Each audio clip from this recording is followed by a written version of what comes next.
भगवान की पूजा कैसे करनी चाहिए कि वो प्रसन्न हो जाए मुझ पर। कि भगवान को 8 प्रकार के पुष्प पसंद हैं। नारद जी ने कहा कि वो ऐसे पुष्प हैं कि यदि वो ईश्वर के चरणों में चढ़ा दोगे तो तुम्हारी जो बुद्धि है वो रितंबरा प्रज्ञा में स्थित हो जाएगी और तुम्हारी 21 पीढ़ियां तर जाएंगी। तो आप और हम इन 8 पुष्पों को अपने जीवन में खिलाएं, तभी हमारा जो जीवन है वो सार्थक होगा। और ये 8 पुष्प कब खिलेंगे हमारे जीवन में? जब हम किसी समर्थ की शरणागत लेंगे। और समर्थ में समर्थ कौन है? हमारे सद्गुरुदेव।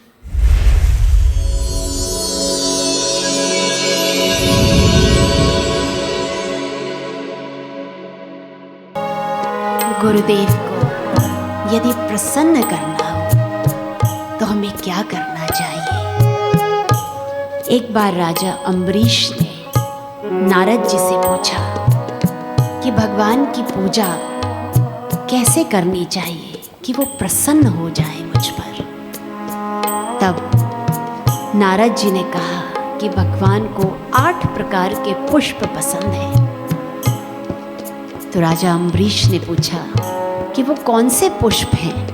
आप जल्दी से मुझे नाम बताइए, मैं वो 8 पुष्प प्रभु के श्री चरणों में अर्पित करूंगा ताकि उनकी प्रसन्नता प्राप्त कर सकूं।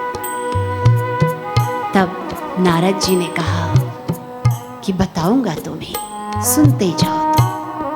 तो अम्बरीश ने कहा आप जल्दी बताइए ना, अगर मेरे बगीचे में वो पुष्प नहीं होंगे तो मैं वे पौधे लेकर के आऊँगा, उन्हें अपने बगीचे में लगाऊंगा और जब वो पुष्प खिलेंगे तो प्रभु के श्री चरणों में अर्पित करके उनकी प्रसन्नता पाऊंगा। मुझे बहुत तड़प है कि मैं प्रभु की प्रसन्नता पाऊं।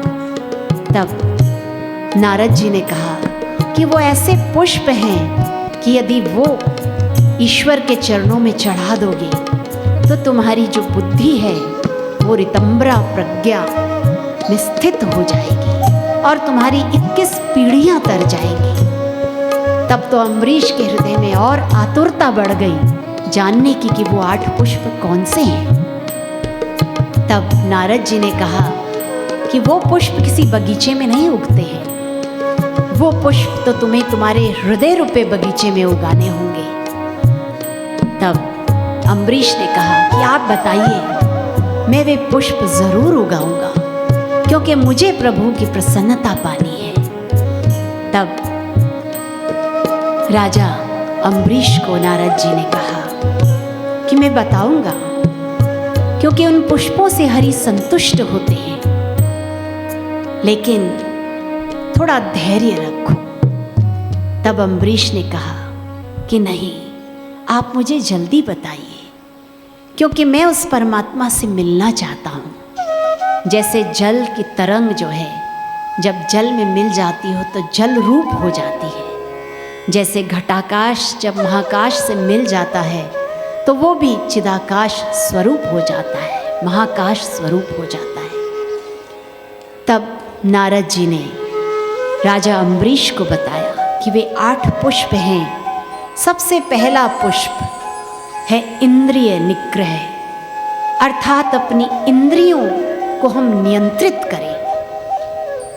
तो जो भी व्यक्ति अपने जीवन में ये पहला सद्गुण, पहला पुष्प खिलाता है इंद्रिय निग्रह का, तो वो ईश्वर को प्यारा हो जाता है, वो गुरु को प्यारा हो जाता है।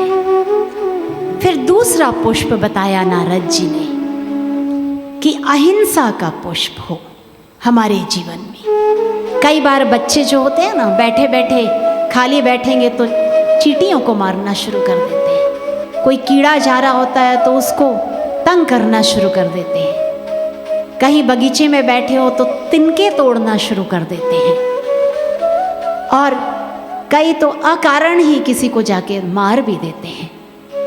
तो ऐसा कभी नहीं करना चाहिए। अहिंसा हो हमारे जीवन में। हर किसी के अंदर जीव है, उसका हम ध्यान रखें। चाहे वो पशु पक्षी हो, चाहे वो पेड़ पौधे हो, चाहे वो कोई हमारे संगी साथी हो। तो आप और हम सबको अपनी संस्कृति को जीवन में लाना ही चाहिए। तो अहिंसा का गुण हो हमारे जीवन में, निर्दोष प्राणियों पर दया का गुण हो हमारे जीवन में। तो ये 3 पुष्प हो गए। फिर चौथा पुष्प बताया कि क्षमा रूपी पुष्प हो, हमारे जीवन में क्षमा का पुष्प हो। कोई भी हमारे लिए कुछ गलत कह जाए, गलत बोल जाए, उस समय भले बोलचाल हो जाए, लेकिन हृदय में गांठ न रखें हम। क्योंकि जो भी हृदय में गांठ रखता है ना, आप सबने गन्ना देखा है ना बच्चों, देखा है ना? तो गन्ने का जब रस निकालते हैं तो कैसा हो जाता है मशीन में, कैसा हो जाता है? बिल्कुल दबा करके उसका कचूमर निकल जाता है और तब उसमें से रस निकलता है। तो ऐसे ही जो भी अपने जीवन में गांठे रखेगा तो वो संसार में गन्ने की तरह ही पेला जाएगा और उसका भी जीवन वैसा ही हो जाएगा। तो इसलिए कोई हमारे साथ कैसा भी व्यवहार क्यों ना कर दे, हम मन में उसके लिए कभी भी गांठ न रखें। उस समय जो कहना सुनना हो कह सुन लें, लेकिन बाद में उसे भूल जाएं। तो क्षमाशीलता होनी चाहिए हमारे जीवन में। फिर अगला गुण, अगला पुष्प जो ईश्वर के श्री चरणों में अर्पित करना है, वो क्या है? मनोनिग्रह हो, शम हो हमारे जीवन में। और वो शम कैसे आएगा, मन कैसे नियंत्रित होगा? गुरुदेव ने उसकी अनेक युक्तियां आपको और हमें बताई हैं कि मन को नियंत्रित करने के लिए सबसे पहले तो सुबह सुबह ब्रह्म मुहूर्त में उठ जाएं और उठ करके आंखें बंद करके एकदम शांत रहें। और उसके बाद फिर हम अपने श्वासों को देखें। अंदर श्वास जाए ओम, बाहर आए, गिनती करें। उसके बाद हम गुरु मूर्ति पर त्राटक करें। इससे भी हमारा जो मन है, हमारी जो वृत्तियां बिखरी हुई हैं, वो एकाग्र हो जाती हैं।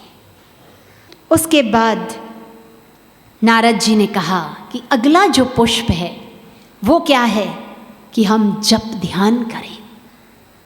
जप ध्यान कैसा हो हमारा? अब ये सब गुण नारद जी किसको बता रहे हैं बच्चों? राजा अम्बरीश को। तो जप ध्यान कैसा हो? जब भी जप करें तो गुरुदेव कहते हैं कि सबसे पहले आप और हम पवित्र होकर के बैठें, हाथ पैर मुंह धो करके, आचमन करके एक आसन पर बैठें, ऊनी आसन पर। और उसके बाद कमर गर्दन सीधी रख करके पहले गुरु वंदना करें, फिर थोड़ी देर हरिओम का गुंजन करें और फिर जप करना आरंभ करें। और जप भी कैसा करें कि प्रेम से करें। ये नहीं कि मशीन की तरह बस माला चले और हमारी जिह्वा चले।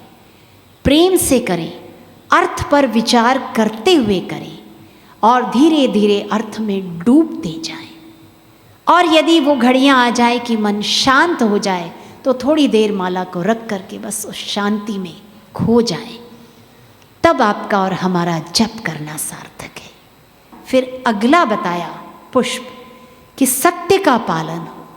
आपके और हमारे जीवन में सत्य का पालन होना चाहिए। आप सब ने कितनी बार गुरुदेव के श्रीमुख से सुना है कि बापू कुछ प्रसंग समझाने के लिए कुछ उदाहरण देते हैं और फिर कहते हैं ये मेरी मिलावट है। तो कितनी सत्य निष्ठा है गुरुदेव के जीवन में। तो आप और हम भी कुछ गलत बोल जाएं तो इतना हम में साहस होना चाहिए कि हम स्वीकार लें कि यह हमारी गलती हुई है और प्रयास करें कि कभी भी हमारे द्वारा कोई गलत शब्द न निकले। और फिर 8वां पुष्प, अंतिम पुष्प है कि श्रद्धा हो हमारे जीवन में। क्योंकि कहा है ना, श्रद्धावान लभते ज्ञानम। ज्ञान किसको मिलता है? जो श्रद्धा रखता है। गुरुदेव के वचनों में श्रद्धा, गुरुदेव के श्री चरणों में श्रद्धा, गुरुदेव के सिद्धांतों को जीवन में अपनाने के लिए जो तत्पर रहे। तो ये 8 पुष्प मैंने आपको बताए। तो राजा अम्बरीश को नारद जी ने जो 8 पुष्प खिलाने को कहा, वो जो 8 पुष्प हैं वो कौन से थे बच्चों?